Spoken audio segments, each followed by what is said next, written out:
2-2. 2-0 versus Protoss.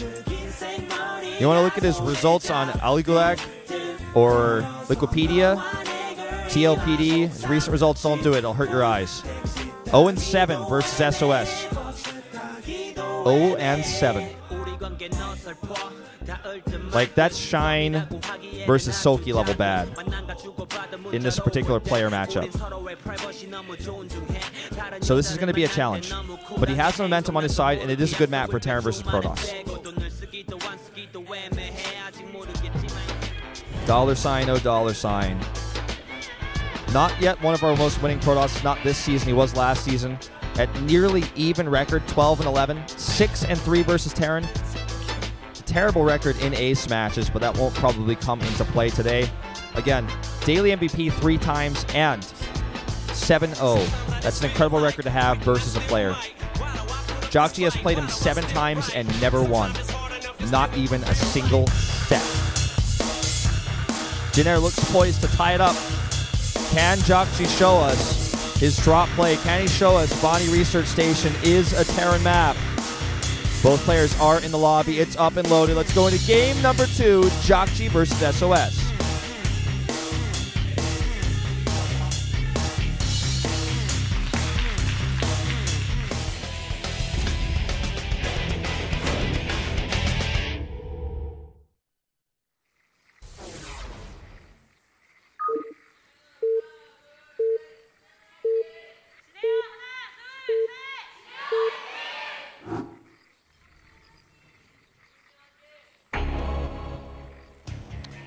The top in pink, it's jjakji. To the bottom center in green, it's SOS. Known as $, oh $, for his massive winnings in Starcraft 2. The former Woongjin Stars player who has been known for more unorthodox play, variety in best of ones, also in his GSL and Star League play. Let's see what jjakji is going to bring to the table here. There are 2 schools of play in this matchup for the Terran. One is ground-based pressure, no factory, delayed medevacs. The other is fast Hellion/Widowmine pressure from the air, quick medevacs, fast factory. Now, the ground-based play has lost a lot of favor, of course, because the medevacs, are late. Your drop play gets weaker, especially on a map like this. And also, the Mothership Core's Photon Overcharge will give you the ability to simply push that back. And then it's hard for the Terran without medevacs to stim or run by with sentries around. It's just not going to happen. Photon Overcharge does 20 damage a shot, insane range, insanely quick firing rate. So you're going to have a hard time if you really want to commit to that. So that sort of style has fallen out of popularity. There's also, of course, the faster Reaper expanded to CC. With no factory, or, with a delayed factory, not a huge commitment to drops. There's a player like Dream recently playing almost entirely drop play, insanely late stim. Predictability as well in that series versus Myungshik. Go back and watch that if you haven't. It's a great series showing Myungshik's ability to play a variety of styles, great preparation versus Dream, really betting on him being the better player, which is often a terrible thing to do.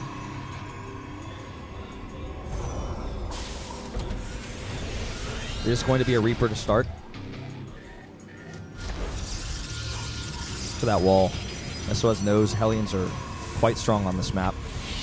It's going to make using them a lot more difficult. This will also apply to Reaper play. If the Reaper tries to go behind the mineral line, he's going to have to walk through all the probes, in which case he could be citizens arrested. Or, if he's trying to escape back there, might find himself trapped if he's not familiar with the building placement, end up losing the Reaper on the retreat, coming from another angle. So it is a smart placement. We'll see the CC placed, the backdoor expansion now for jjakji. Reaper coasting across the map now. Looks like he will take a brief stop at the watchtower. Before doing so, checks for fast Stargate proxies. The type of play that you would expect to see from SOS. Well, I still think he's going to add a Stargate, but he's definitely not rushing it. He's definitely not proxying it. He's getting the Mothership Core early for safety. Not a tech rush. Hops into the watchtower just to make sure he doesn't see any, probe going out for proxies. There's the Stargate. And the Reaper is going to go ahead and check for other proxies. Wants to be very aware if he's up against that because he is going for a fast third CC. And now it's difficult for SOS to scout this without his first Oracle. So he's not going to know about this for a while. But when he does see it, he's likely going to add a third Nexus. Simply because it's a good response. Strong on this map. The dropships are late, so you can defend your 2 bases. You don't need to have a lot of gateway units. You can actually transition into Phoenixes and Colossi. Or just simply quick Colossi with like 1 or 2 Phoenixes max, maybe even none. You've even seen players go 2 Oracle on this map. jjakji, of course, still concerned about proxies. Wants to see if it's a fast third base. Any information he can gain here is valuable. The engineering bay well-timed for Oracle play. Now he will scout this. The Mothership Core was towards the backdoor expansion, so wasn't able to deny that. But just knowing about this is only half of it. Being set up, having to defend, having to make turrets, having to keep your Marines at home, gives a lot more space to the Protoss. Protoss is able to then be very safe and, you know, simply sit back safely, cut the gateway units, push the tech. Now, the first Oracle is on the way. Going to come over here, try to find an angle. Just 1 Oracle. No turret, but enough Marines here to easily deny. Does get the second tap on that Marine. Scout Stim here. Will pick off an SCV and escape. That's incredible damage, all things considered. jjakji was insanely set up, and boom, as I said, once he sees the third CC, he will plant the third Nexus. Starts an Observer to get further vision. As a scout, that Oracle is not going to be... It's going to be short-lived. He is going to now cut gateway units and push the tech out, like I said. Now getting an additional kill. Starting that bay back at home. Wants to get the second tap. Does not. Nearly cost the Oracle his life. For those wondering what I mean by the second tap, an Oracle will attack twice, but it's a beam that channels. But if you are good at microing, if you're a pro gamer level, what you do is you have it hit twice. You actually cancel the animation, escape, and then attack the second time. Because even though it's a channeled beam, it doesn't do direct DPS. It actually basically...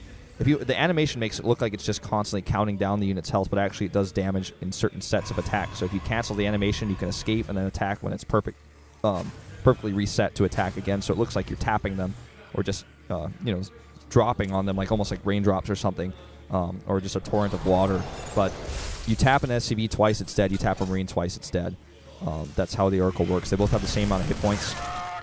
So if you have good control, you can cancel animation like this. Come back on the second pass to get that second tap to get a kill. SOS one of the best players in the world at this, by the way. Valdez talks about it a lot. It's absolutely true. Okay. 4 kills on this Oracle. Still escapes. Always good to have this Oracle for vision, for scouting. And here's that ground-based pressure. We're going to see it for the first time. Heading towards the third base. Look at the gateway unit count. Very small, very low. That first Colossus, absolutely essential. The Nexus Cannon will buy some time. Look at this, backstabbing with the Oracle. 2 more kills, delaying those barracks, pulling 2 more SCVs off the line. The Observer will scout this and needs that Colossus out. There it is. And the Colossus is very exposed. He stims, chases it. He's not going to find a chance there. Look at that quick reaction time on those force fields. Perfectly done. Now, even though he kills the Colossus, he's going to lose a lot of bio for this. And I don't think it was worth it. This is all but 4 Marines. Beautiful control there by SOS. A novice player looking at this engagement might have been like, well, God, I can't believe he screwed up that Colossus control. I'm like, well, that was very well done. He baited him, force fielded the Marines away, force fielded them out of the main base where the Colossus would have gotten an incredible shot if he went up there. So jjakji reacted instantly, went for the Colossus again, the force field to push that bio back. All during that time, the Nexus Cannon was constantly firing. Boom, boom, boom, 20 damage, 20 damage, 20 damage, constantly on all those units. So, of course, they ended up getting worn down. They were also stimming, so they didn't have that many hit points. So, they started to get 2-shot by the Nexus Cannon. And, the sentries, the Zealots are doing their DPS. When you're targeting a Colossus, those gateway units get so much more value because they don't get eliminated. And the Colossus has a lot of hit points. Well, let's take a look at the state of the game. SOS is currently leading with 6 or 7 Harvesters. He has 1 Colossus out now. Adding more Zealots is getting the +2 attack upgrade now for his 1/1 Zealots. jjakji, on the other hand, only has +1 attack, is now only starting the armor. He has a third base. It was a little bit later, but he does have triple mules. And a drop would do him good here. That observer, so important right now. Not seeing that drop could have been deadly. Okay, he's going to go for this again. Where are the force fields? Way too late this time. A totally different scenario, and this is absolutely worth it. Now we can just kite away against these zealots. That's how you kill a Colossus. That's the snipe you want. Oh man, these zealot weapons as well. Panic mode here for SOS. They're not doing much. That one awkward stalker is like, notice me, please. Loses another stalker. That loses several zealots. This does set up for a potential follow-up drop. Keeping the Colossus count at 1 means that you can't have a Colossus in your main base / natural and have one at your third base. You only have one or the other. The Oracle's going to come back and tag this. And now he knows where the army is. 2 cannons, 3 cannons in the main base. Smart choice. Worker count ahead here for jjakji. He's really pumping out those SCVs non-stop. Look at the production tab for him. He's really powering up right now. His army supply is large. And with the snipe on that Colossus, he has a lot more potential for damage here. What he does is no secret, unfortunately, because of the tag from earlier. But still. Going to pick off this pylon here. He wants the tag to expire. Not like on your car. That's terrible. Got to go to the DMV. Get those new license plates. So annoying. But he wants the tag to expire on this army here. So, okay. Good action forces engagement. He's just going to do it even with the tag on. He's just going to take a straight-up engagement, hoping his army size is large enough. The Colossus tanks a lot of fire here and still remains alive, getting great shots on those Marines, taking so much damage. Terrible engagement here for jjakji, but he just has so many Marauders. He is going to kill that Colossus and push a lot of these gateway units back, but he way over-targeted there. But look at how good the trade was anyways. His army was large enough, so even though he's just eating Zealot damage and eating Colossus damage on those Marines while he was trying to run on that Colossus that was backing up, he did so much that he's willed down the gateway units. Look at the army supply. 89 to 54 because SOS is teching to 3, +2 armor, and Storm right now. He's got a few high tempo here in the main base. Look at this position on these units. You never want to have gateways like that. Could actually unpower those. Looks like he's just going to sit here and try to kill the Archon. If he loses his medevac, so he's going to regret it. Loses the full medevac. Another cannon will finish here. And, you know, these engagements for jjakji are not cost efficient. They're not good engagements. Not to say his control is bad, but they're just not good for him. But look at how much he's powered up. Look at his macro. His macro is actually winning him this game. Well, not winning him, but getting him a massive lead. 20 supply up in army again, still. With good upgrades. With a ton of medevacs. With a 4th base on the way. With +1 for his Vikings. They're going to come out eventually. The guy's playing well. His macro is on point. Most of these units now at full health. Now let's see if he really commits to this. He can get the Colossus on the ramp, but going further than that I think might be an overextension. There's so many Zealots here with charge. SOS really hesitating to engage. We're bringing the rest of these Zealots back now. Stalker's blinking forward. And I think that was, again, another overextension by jjakji. If he does this too many times, the Protoss army will become too tough to stop. He has Storm now as well, don't forget. Where are the feedbacks? Those medevacs have so much energy. Could have just feedbacked them. Instead, decides to drop Storms. Medevacs are at like full energy. Not that one. The second one is, and that one had enough energy to feedback there. Either way, he escapes. Ghost Academy is on the way. You know what that means, boys. We're going to the late game. I do not think this. Just don't expect this to be a 3 ghost timing. SOS overextending himself out here a little bit, but that Storm is going to push these back. Easy peasy. Decides not to go for the Stalker Blink Chase to try to protect these Colossi. And both Colossi will fall, but now goes for the Blink Chase. He's going to get a lot of medevacs for this. This is like a pure medevac ball. Tiny bit of bio underneath there. There are 2 Vikings out. Now jjakji has to make a tough decision. I kill all the Colossi. What does he do next? Does he continue making Colossi and throw me off so I don't have enough Vikings? Or is he going to keep making Storm because he has more High Templar? How many Ghosts do I make? How do I balance my Viking count from my starports? It's a tough choice to make. One of the scarier parts of facing late game Protoss is you have to deal with 2 forms of AoE, and the response is very different. Okay, spots his army here with a Zealot. SOS is going to have to turn around, but a Doom Drop is coming towards his base. And he's way out of position. That one Colossus is not enough. Where's the recall? I think that's... Oh, yeah, the Mothership Core is not with the army. Oh, so much hesitation here from SOS. This is a great move here for jjakji. He's going to get massive damage done. Look at that Protoss ball. It's so far away. DT warping for defense? I don't think so. Goodbye, Nexus. Going down easy. Protoss Army's finally coming back. He's going to lose a Colossus for it, though, because of this control. Meanwhile, a few Zealots getting some damage done here with the Warp Prism. And let's see if the counterattack could do some serious damage, because jjakji did sacrifice some units for that. The DTs did get a lot of kills. He didn't scan them because he was so focused on the Nexus. That backdoor expansion is rebuilt. Viking count coming up now to 10 versus just the one Colossus, but it's also going to be helpful against his Warp Prism. I'm a bit surprised he didn't send those over yet. A bit sloppy. There's a million things going on right now. Don't want to be critical. This Planetary with Storm can be taken out with enough Stalkers to push it down. They need that bonus damage versus Armored to kill that structure. A ton more cannons being added there at the back because he knows that's his most vulnerable location.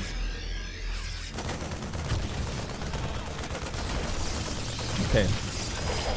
Zealot kills that Marine. And, well, that was like the most... Zealot kills that Marine. I'm like, yep, this is the moment where I realize I'm doing a solo cast. There's a large force of Protoss now moving across the map with a ton of Archons. He's basically using that for his AoEs, cut Colossus. And these Vikings just fly over the Archons. It doesn't matter that he loses too many of those because Colossi are not really the factor here. The big issue is these Storms. And they have not really connected as well as he'd like them to, but he forces this Terran army to constantly split, which causes loss in DPS. But still, the Storms have not been good enough. The Vikings relift here to try to take out this lone Colossus. Mothership Core is gone. Colossus goes down. It's targeted here. And now it's basically pure Stalker versus pure Marauder with medevac support. jjakji just has too much. He's going to push this back. Zealots being chased here and killed with that concussive shell. jjakji might be able to kill this fourth base. It's totally feasible. Down a set of upgrades versus the 3-3 of SOS right now. Backs off. A bit timid here. See one lone DT try to go over here and do some harass. See what he can find. Also getting a lot of information here. It's like an observer that kills things. Much faster than an observer on the ground as well. Alright. No Storms on those two Templar. This is going to be a gateway unit defense only. He lost his Mothership Core earlier. Oh, no, he didn't. Okay, I'll take it back. Must have just had enough energy there after the new one. EMP on those two Templar just as they had enough for a Storm. The Nexus goes down, but jjakji's army in a good arc here. Kills one Colossus. Going to kill that Mothership Core again. The second Colossus here taking a lot of fire, but the gateway units will push us back, partially due to the help of those DTs. And actually, it looks like SOS might be able to take a supply lead here. The Zealots on the right side not buffering for this Colossus, but there's just enough Archon tanking, enough DPS here. And this Dark Templar gets 11 kills meanwhile. 15 SCVs have gone down, and he's continuing to kill reinforcements. It's almost as if jjakji hasn't noticed. Now we'll stim and scan this. Meanwhile, this DT getting damage done over here as the fourth base as well. This is a huge deficit in workers now for jjakji. And his upgrade lead is not going to help him through this forever. Or actually, his upgrade deficit, definitely not, because it's SOS has the upgrade lead. Excuse me, my apologies. I'm going to make a few mistakes like that today. Just the nature of the beast. Casting alone. Ghost personal cloaking. Nearly finished. That's always a sign that we're gone late game in this matchup. Okay. SOS sends a lone Zealot here into the main base now, forcing a stem, slowing down some of these reinforcements. Getting an assessment of really where jjakji's economy is right now. How many of these barracks are lit up? Are you producing out of all of them? What are you making? So many cannons here. This drop is ill-fated. Oh, this is a tiny bioforce here. It needs to get pushed back. And look at that. 2 snipes on 2 medevacs with a nice Stalker blink and now retreat for the cooldown duration. This DT, if it killed an armory, that would have been even worse for jjakji's upgrades. This might escape. Nah, not with the depot raise, though. Well done. Trying to go for a drop here again. Looks like he might just send it to reinforce the rest of his army because this is not enough army. Not enough in those medevacs to do anything to those cannons. Plus DT defense, and he keeps scanning. Probably out of scans at this point. With all the scanning he's been doing. Look at that unit tab. It's like stretching all the way across the monitor. It's like Pac-Man. It's going to come around the other side with how many units and different types of units. Unit variety and ratio for SOS. Even now having an Immortal in the mix. Look at this Colossus going scot-free. That shouldn't happen. But guess what? There's 2 Vikings on the map, and he's switching back into them. Switching back into Colossi at this late game is so difficult for the Terran to deal with. Constantly having to scan and stim to deal with these DTs. SOS on those solid 4 bases. So much gas. Can afford to add these DTs. Can afford to make these Colossi switches. Going to try to kill this 5th base. Look at all those EMP potentials. He's going for snipes instead. Sniping not only High Templar, but also some Zealots. SOS timid to engage. This is almost a pure Marauder army. There's the Storm. It's not a perfect Storm, but the Archon does tank a lot of damage. A few more Zealots coming in. This is such a close fight with that upgrade advantage. Helping him out so much here. There's no more Zealots buffering for the Stalkers, but they do bonus damage to those armored Marauders. And eventually does push him back. That was a very close fight. This orbital is burning. There's no SCVs even nearby to repair. More High Templar are being warped in. He needs more Storms. He needs that support for those Colossi. With the lack of Vikings, to be honest, I wouldn't even mind seeing a Warp Prism flying around the map anymore, but he's reproducing Colossi constantly, so he would lose Warp Prism, or he would lose, Robo build time with that. The repair is ongoing here. The DT not able to find anything because there is a turret nearby, but he could try to sneak in there and snipe that later in the chaos of a battle. We're now 27 minutes and 25 seconds into this game. And the engagement over here, obviously not going to be in jjakji's favor.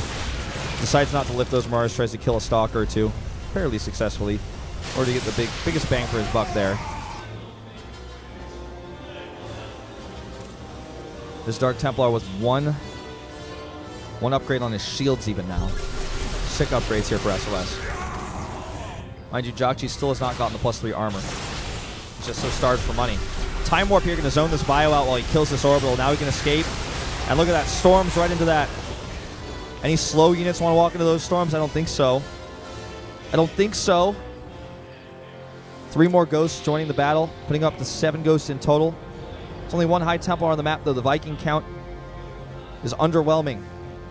5 Vikings to 3 Colossi. Still a basically pure Marauder count, although with his money getting this low, you can see in the production tab he's adding more Marines into the mix just to keep his army at least. He's just trying to maximize barracks build time for his money.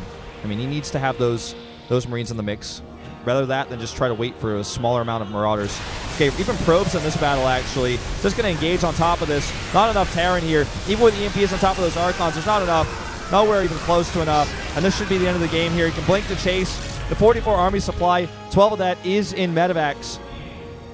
And he doesn't even blink. He's not even certain about his situation in this game. He doesn't know how far ahead he is. Absolutely could just be blinking and killing them right now. Taking the 5th base in the middle of the map now is SOS. SCV is being pulled here. It looks like he's going to try for one last engagement. Pure Marauder production right now. It's not going to matter. The SCV is falling in seconds here to this Colossus army. And look at this. Eventually, yes, this could be cleaned up. I don't think so. Even with all these medevacs here, he's down in upgrades. These units have shields. An underwhelming army here for jjakji. And this game is over. I was going to say, even if he maybe had some miraculous engagement, SOS's next Warpman would kill him. He doesn't have any scans because his economy's in shambles, so he has to drop mules. 112 Zealots have died this game, 136 Marauders. Damn. Whoa. All right, jjakji, it's time to pull the trigger on that GG button. It's like trying his heart out here.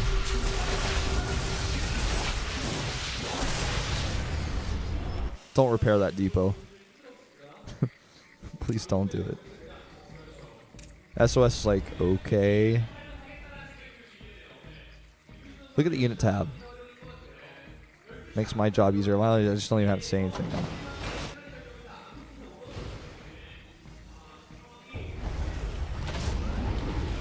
It's going to burn down. 57 probes to 17 SCVs. He has 6 Marauders and 4 medevacs. SOS is adding assimilators to his 5th base. Scans, there's the GG. SOS will tie it up 1-1. 1 game apiece. keeping the hope alive. Solid play out of this guy. Some shaky engagements there in the early game, but his control with his Colossi was phenomenal. If a Terran targets your Colossus, we're talking like nearly 500-ish hit points of a unit, the shields and hit points together, right? You target that, and it escapes, you pull it back. Think of all the wasted DPS, think of all the lost Zealots, think of all the lost Stalkers. Doesn't mean that what jjakji was doing is wrong. It's just the control of SOS was incredible. So those force fields, those engagements, they were good for jjakji in a way because he kept the Colossus count low, but he was never able to get follow-up drops off at the backdoor expansion because there were so many cannons there. And the quick High Templar that he got out as well made it more difficult to drop because of the feedbacks. So he skipped Phoenixes altogether and just went for more gateway-oriented, quicker High Templar transition with a quick third base. And now, we're setting up for game number 3. Game number 3 is going to be between Bomber and Trap. An engagement that many feel Bomber can take. But before we jump into this one, we are going to be taking a 3-minute break, a very short commercial break. Tell your friends to get in the stream, SC2 Pro League. Get them in here. We'll see you guys after the commercial.